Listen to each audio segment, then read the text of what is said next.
Donald Trump a publiquement déclaré qu'il avait l'intention de s'emparer du Groenland, par tous les moyens, même si les alliés européens s'y opposent.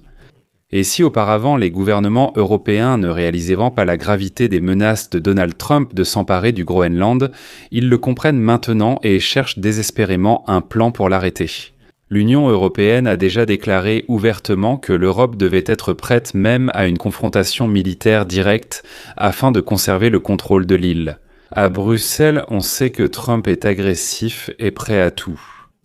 Bien que pour l'instant, le département d'État propose simplement d'acheter l'île à l'Europe contre de l'argent. Si l'Europe refuse, Trump n'exclut pas une prise armée. C'est pourquoi les responsables européens préparent déjà l'envoi de troupes sur l'île, tout en élaborant des incitations économiques pour le Groenland. C'est ce sujet brûlant que nous allons discuter ensemble. Je m'appelle Alexei Peschiy, discutons-en ensemble. Mais avant de commencer, je vous demande de vous abonner à la chaîne, de mettre un like, d'écrire n'importe quel commentaire sous cette vidéo et de vous abonner à ma chaîne Telegram Peschiy News. Le lien se trouve dans la description de cette vidéo. Nous y publions des actualités en temps réel dès qu'elles arrivent. Ainsi, le secrétaire d'État américain Marco Rubio a officiellement déclaré qu'il prévoyait de discuter avec les responsables danois de la question de l'acquisition du Groenland par les États-Unis la semaine prochaine. La Maison-Blanche a indiqué que Trump préférerait acquérir le territoire contre de l'argent, mais qu'il est également prêt à envoyer des troupes pour s'en emparer si les Danois se montrent réticents. Dans le contexte de l'intensification des efforts diplomatiques en Europe, le ministre des Affaires étrangères français, Jean-Noël Borrot, a déclaré que lui-même et ses collègues d'Allemagne et de Pologne avaient discuté d'une réponse européenne commune aux menaces de Trump. Je cite Borrot. Il s'agit de savoir comment renforcer l'Europe, l'Union européenne, afin de prévenir les menaces et les atteintes à sa sécurité et à ses intérêts. Le Groenland n'est pas à vendre et ne peut pas être pris de force, donc les menaces doivent cesser.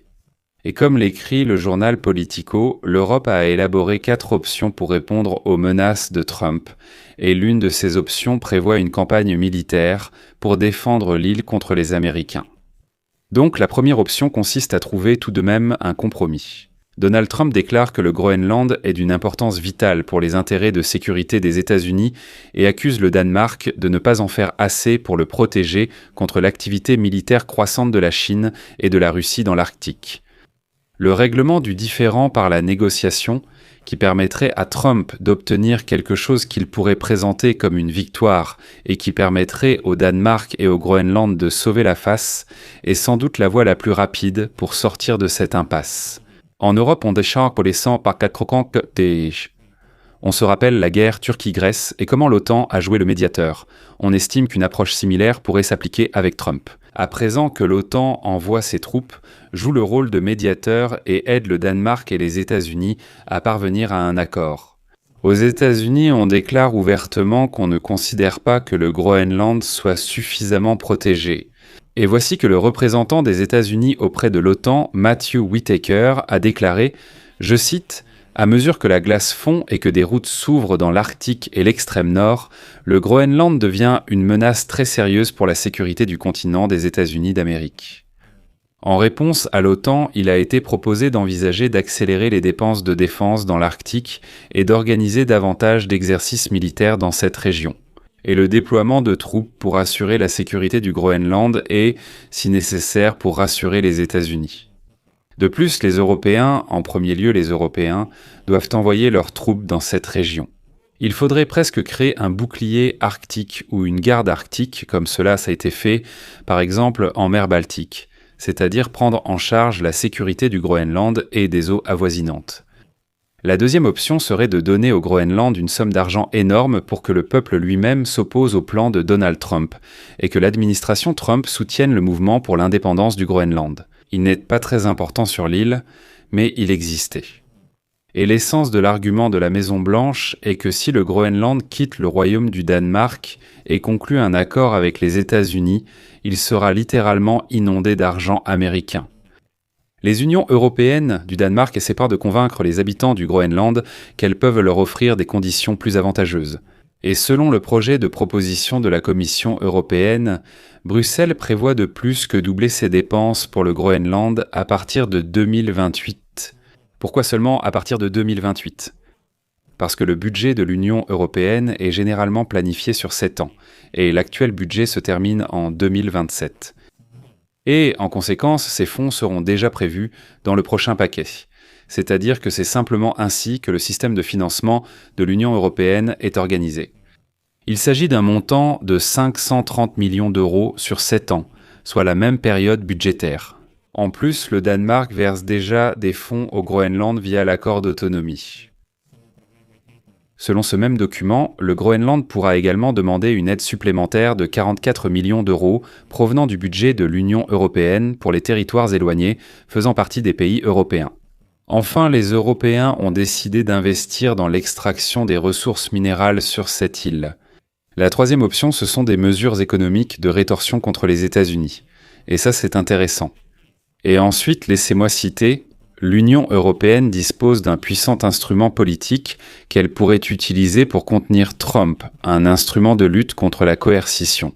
Le bazooka commercial, créé après la première administration de Trump, permet à l'Union européenne de prendre des mesures de rétorsion contre la discrimination commerciale. L'Union européenne a menacé d'utiliser ce mécanisme après que Trump a imposé des droits de douane sur les produits de ce bloc, mais l'a suspendu en juillet 2025 après que les parties ont conclu un accord commercial. Ici, ils vont citer le statut de Bernd Lange, président de la Commission du commerce du Parlement européen.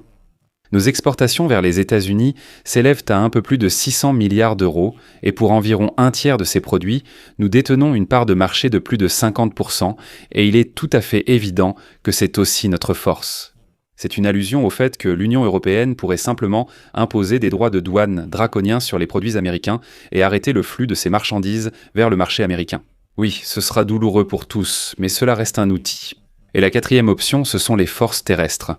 Si les États-Unis décident tout de même de s'emparer du Groenland par la force militaire, soyons honnêtes, les Européens auront peu de chances de pouvoir les en empêcher. Néanmoins, d'un point de vue juridique, le Danemark sera obligé de répondre par des actions militaires. Selon le décret de 1952, les troupes doivent, je cite, « entrer immédiatement en combat, sans attendre ni demander d'ordre en cas d'attaque contre le territoire danois ». Et le Groenland, c'est un territoire danois. C'est pourquoi, au sein de l'Union européenne, on a envisagé de déployer ces troupes au Groenland, afin d'augmenter les coûts potentiels des actions militaires des États-Unis. Mais d'abord, c'est le Danemark qui doit faire une telle demande. En fait, il s'agirait de forces de dissuasion, et l'idée serait d'inonder le Groenland de troupes européennes avant que les troupes américaines n'y deviennent plus nombreuses. En attendant, Trump envoie le secrétaire d'État Marco Rubio au Danemark pour essayer de négocier l'achat de l'île. En réalité, Trump a déjà essayé de le faire, mais cela n'a pas marché. Et je pense que je reste quand même sur cette position. L'idée de Trump, c'était de pousser les Européens à accroître leurs dépenses de défense et à envoyer des troupes pour assurer la sécurité dans cette région. Je mets des points de suspension.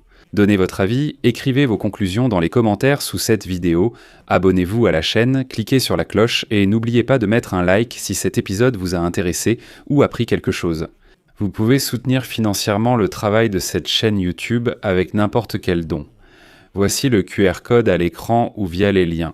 Dans la description de cette vidéo, il est écrit « Soutenir la chaîne Alexei Pitchi ». Choisissez le format qui vous convient le mieux. Merci pour tout soutien. C'est tout pour aujourd'hui, prenez soin de vous et au revoir à tous.